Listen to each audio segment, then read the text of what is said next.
Hi friends, வணக்கம் and welcome to எங்கள் வீட்டு சமையல். நம்ம இன்றைக்கி வந்து ராகி மால்ட் எப்படி ப்ரிப்பேர் பண்ணணுன்றது தான் பார்க்க போகிறோம். இங்கே பார்த்துட்டு இருக்கீங்க இல்லையா, இது வந்து நம்ம முளை போட்டிருக்க ராகி தான். இதை வந்து எப்படி முளை போடணும், முளை கட்டணும் அப்படின்றது இந்த வீடியோவில் காமிக்கிறோம். ப்ளஸ் இந்த ராகி மால்ட் பவுடர் எப்படி ப்ரிப்பேர் பண்ணணும், அந்த ராகி மால்ட் பவுடர் வச்சுட்டு நம்ம என்ன ரெசிபீஸ்லாம் பண்ணலாம் அப்படின்றதையும் இந்த வீடியோவில் நாங்கள் வந்து கவர் பண்ணியிருக்கோம். சாதாரணமாக நம்ம வந்து சீரியல் சாப்பிட்றத விட இந்த மாதிரி முளைக்கட்டி சாப்பிட்டோம் அப்படின்னா நமக்கு கூடுதல் சத்து வந்து சீக்கிரமாக விரைவாக நம்மளோட உடம்புல வந்து சேரும். ஏன்னா அந்த நியூட்ரியன்ஸ் எல்லாம் நம்மளோட பாடி வந்து ஈஸியாக அப்சார்ப் பண்ணிக்கும். தவிர இது வந்து நிறைய ஃபைபர் கண்டென்ட் இருக்குது. அதனால கான்ஸ்டிபேஷன் ப்ராப்ளம் இருக்கிறவங்களும் இது சாப்பிட்டாங்கன்னா ரொம்ப நல்லது. தவிர இதில் நிறைய நியூட்ரியன்ஸ் இருக்குது அண்ட் ஆன்டி ஆக்சிடென்ட்ஸும் இதில் வந்து நிறையா இருக்குது. முக்கியமாக கால்சியம் சத்து, அயன் சத்து இதில் நிறையா கூடுதலாக இருக்குது. அதனால் நம்ம வந்து இதை எப்படி பண்ணலாம் அப்படின்றத இந்த வீடியோவில் பார்ப்போம் வாங்க.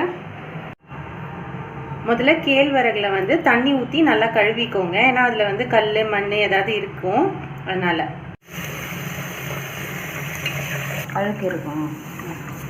இது வந்து இப்படி நீங்கள் களைஞ்சிங்க அப்படின்னாலே மேலே வந்து குப்பை தெரியும் பாருங்கள். மேலெல்லாம் மிதந்துட்டு இருக்கு, அதை நீங்கள் வந்து ஊற்றிடலாம் மேலாப்பில்.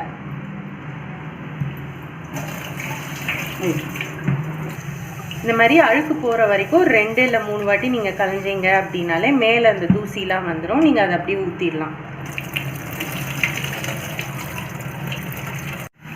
இந்த மாதிரி நீங்கள் வந்து அரைச்சி எடுத்தீங்கன்னா கல்லெல்லாம் வந்து கீழே தங்கிடும், நல்லதெல்லாம் கையில் வரும். அதை வந்து நீங்கள் செப்பரேட்டாக இன்னொரு ஒரு கிண்ணத்தில் இந்த மாதிரி எடுத்து வச்சுக்கோங்க.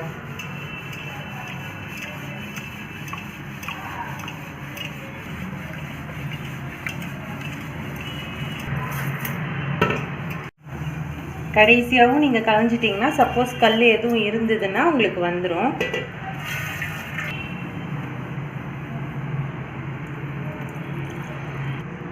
இந்த பாருங்கள், இந்த கடைசியாக கல்லுலாம் இருக்குது, அது நல்லா வந்துடுச்சு பாருங்கள் இந்த மெத்தடில். ஸோ நீங்களும் இந்த மாதிரி பண்ணி அதில் இருக்க கல்லை வந்து எடுத்துருங்க. கல் மண்ணெல்லாம் எடுத்துட்டு இதை வந்து ஒரு 8 மணி நேரம் வந்து ஊற வைங்க தண்ணியில். 8 மணி நேரம் ஊறின பிறகு இதை வந்து நம்ம முளை கட்டுவோம்.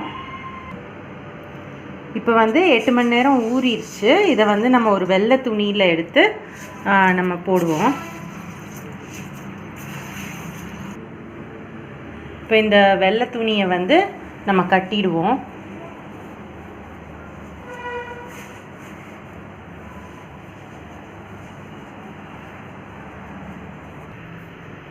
இந்த மாதிரி முளைக்கட்டி வச்சிடுங்க. முளை கட்டினோன்னே நீங்கள் வந்து அப்பப்போ தண்ணி தெளிக்கணும். ஒரு நாளைக்கு 2 வேளைன்னு தெளித்தா போதும். அதுக்கப்புறம் ஒரு 2 நாளில் பார்த்தீங்கன்னா இந்த மாதிரி முளை கட்டிடும் நல்லா.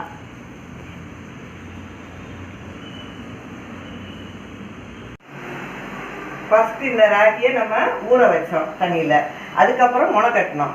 அதுக்கப்புறம் அதை வந்து ட்ரை பண்ணால ஒரு துணியில் போட்டு காய வச்சுருக்கோம். இனிமேல் அதை ட்ரை ரோஸ்டட் பண்ண போகிறோம். இப்போது அந்த முளை கட்டின ராகியை நம்ம வந்து ஒரு கடாயில் போட்டு அதை ட்ரை ரோஸ்ட் பண்ணிகிட்ருக்கோம். இப்போ இது வந்து எவ்வளோ சத்து அத்தை, இப்போ 40 வயசு நெருங்கின லேடிஸ்க்கெலாம் வந்து கால்சியம் ரொம்ப கம்மி இல்லையா, அவங்களுக்குலாம் இது ரொம்ப நல்லதா? ரொம்ப நல்லது. அப்போ வந்து இந்த மெனோபாஸ் டைமில் வந்து லேடிஸ்க்கு வந்து கண்டிப்பாக கால்சியம் சத்து குறைஞ்சிடும். அந்த கால்சியம் டெஃபிஷியன்சியை நம்ம குறைக்கிறதுக்காக இதை சாப்பிட்டோம்னா, ராகி மால்ட் செஞ்சு சாப்பிட்டோம்னா அந்த டெஃபிஷியன்சி குறைஞ்சிடும், உனக்கு கால்சியம் சத்தும் கூடும். இதை வந்து ஓரளவுக்கு ஸ்லோ ஃப்ளேம்லேயே வச்சு வறுத்துக்கோங்க. இதோட ஈரசத்து எல்லாம் போய் அது நல்லா ட்ரை ஆகணும். அது வரைக்கும் நம்ம வறுக்கலைன்னா கெட்டு போயிடும் மால்ட்டு. அதனால் நல்லா வந்து வறுத்துக்கோங்க. இப்போ வந்து நம்ம ஸ்லோ ஃப்ளேமில் நல்லா வறுத்துட்டு இருக்கோம். ஒரு 10 நிமிஷம் ஆயிடுச்சு. ஒரு மாதிரி நல்ல வாசம் வருது. நம்ம எடுத்து இந்த ஸ்டேஜில் சாப்பிட்டு பார்த்தோம் அப்படின்னா நல்லா ஒரு மாதிரி கிறிஸ்பியாக உள்ள தண்ணி சத்து இல்லாதது நமக்கு தெரியும். ஸோ அந்த ஸ்டேஜில் நீங்கள் ஆஃப் பண்ணிவிடுங்க. வறுத்த பிறகு ஒரு நல்ல அகலமான பிளேட்டில் கொட்டி இதை நல்லா ஆற விட்டுக்கோங்க. இப்போது ஆறின பிறகு இதை மிக்சியில் போட்டு நம்ம அரைச்சிக்குவோம். இப்போ நம்ம வந்து அரைச்சிட்டோம். ராகி மால்ட் ரெடி ஆயிடுச்சு. நம்ம அரைக்கும் போது அதை வந்து ஜலிக்கணும்னு அவசியம் கிடையாது. லைட்டாக நெருன்னு இருந்தாலும் பரவாயில்ல. நம்ம ஏன்னா வந்து கஞ்சி தான் நம்ம காய்ச்சி நம்ம சாப்பிட போகிறோம். இப்போ நம்ம இதை வச்சு 2 விதமான ஹெல்த்தி ட்ரிங்க் தயார் பண்ண போகிறோம். ஒன்று வந்து நாட்டு சர்க்கரை, பாதாம் பவுடர், ஏலக்காய், பால் எல்லாம் கலந்து ரொம்ப சுவையான ரொம்ப சத்துள்ள ஹெல்த்தி ட்ரிங்க். இன்னொன்று வந்து இனிப்பு வேணான்னு நினைக்கிறவங்க மோரும் உப்பும் கலந்தும் நம்ம வந்து அதை கலந்து சாப்பிடலாம். ஸோ ரெண்டுமே ரொம்ப டேஸ்டியாக இருக்கும். எப்படி பண்ணலான்னு பார்ப்போம் வாங்க. 2 டம்ளர் தண்ணி ஆட் பண்ணிக்கோங்க ஒரு சாஸ்பேனில். இதுக்கு 2 டேபிள் ஸ்பூன் நம்ம அந்த ராகி மால்ட் பவுடர் ஆட் பண்ணிக்குவோம். நல்லா கட்டி இல்லாமல் நல்லா கலந்துக்கோங்க. கொஞ்சம் வந்து காய்ச்சிக்கோங்க. இப்போ பார்த்தீங்கன்னா நல்லா ஷைனிங்காக இருக்குது. இந்த மாதிரி பபிள்ஸ் மாதிரி வருது. ஸோ நம்ம வந்து ரெடி ஆயிடுச்சுன்னு அர்த்தம். இப்போது நம்ம ஆஃப் பண்ணிடுவோம். பாதியில் நம்ம மோர் கலக்க போகிறோம், பாதியில் நம்ம ஸ்வீட் கலந்து பாலோடு வைக்க போகிறோம். அதனால் மோர் கலக்கிறத வந்து தனியாக இப்படி எடுத்து வச்சு ஆற வச்சுடுவோம். மிச்சம் இதில் வந்து நம்ம பால், நாட்டு சர்க்கரைலாம் கலக்கலாம். இப்போது இதில் வந்து 1 ஸ்பூன் பாதாம் பவுடர் நாங்கள் சேர்க்குறோம். உங்களுக்கு வேணும்னா நீங்கள் எக்ஸ்ட்ராவும் போட்டுக்கலாம், டேஸ்ட்டுக்காக தான் இது. அதுக்கப்புறம் நாட்டு சர்க்கரை சேர்த்துக்கோங்க. அடுத்து ஏலக்காய் தூள் சேர்த்துக்கோங்க. எல்லாத்தையும் மிக்ஸ் பண்ணிக்கோங்க. அடுத்து காய்ச்சின பாலும் சேர்த்துக்கோங்க. இப்போது ராகி மால்ட் இனிப்பு ட்ரிங்க் ரெடி ஆயிடுச்சு. அடுத்து நம்ம மோர் கலந்த ஹெல்த் ட்ரிங்க் எப்படி தயார் பண்ணலான்னு பார்ப்போம். நம்ம ஆற வச்சுருக்க அந்த ராகி மால்ட்டில் நம்ம வந்து உப்பு சேர்த்துருக்கோம். இப்போ வந்து மோரும் சேர்த்துக்கலாம். கலந்துக்கோங்க. இப்போது மோர் கலந்த ராகி மால்ட் ரெடி ஆயிடுச்சு.